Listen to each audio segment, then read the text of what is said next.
यह कहानी रामू की है, जो काफी शराब पिया करता था, या यूं कह लीजिए कि वो शराब पीने का आदी था। उसे उसके गांव वाले काफी समझाते थे कि भाई शराब मत पिया कर, पर जो आदमी अपने माँ बाप और बीवी की नहीं सुनता था वो भला किसी और की क्यों सुनेगा। गांव के पास में एक और गांव था जहां से वो अपने लिए शराब लाया करता था।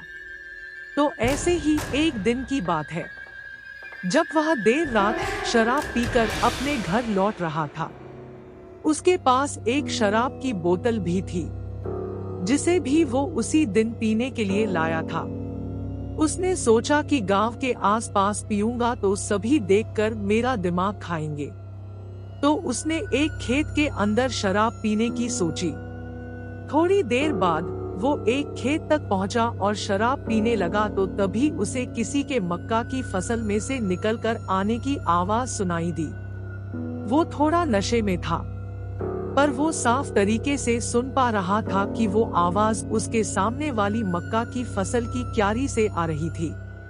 वो सोचने लगा कि इतनी रात को कौन है, शायद इस खेत का किसान होगा। चलो यहाँ से चलता हूँ, वरना वो तो मुझे यहाँ से भगा ही देगा।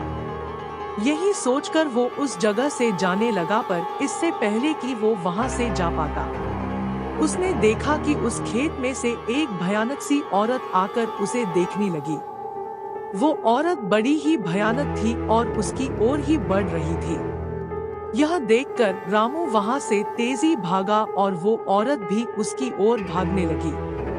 भागते भागते रामू थोड़ी दूर आया और उसने देखा कि अब उसके पीछे कोई भी नहीं था। वो सोचने लगा कि आज कुछ ज्यादा चढ़ गई है, मैं भी ना। चलो शुक्र है कि मेरी बोतल सही सलामत है। हा हा हा हा। और वो हंसने लगा।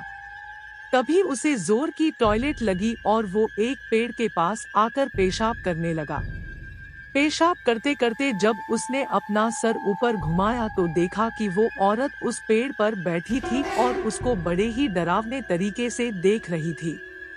और वो एक झपट्टे से उसके ऊपर कूद गई। वो जैसे ही उस पर कूदी, वो नीचे जा गिरा और चिल्लाने लगा। पर वो औरत उसके हाथ से उसकी शराब की बोतल छीन ली और शराब पीने के बाद अचानक से वहां से गायब हो गई। रामू यह देखकर वही बेहोश हो गया।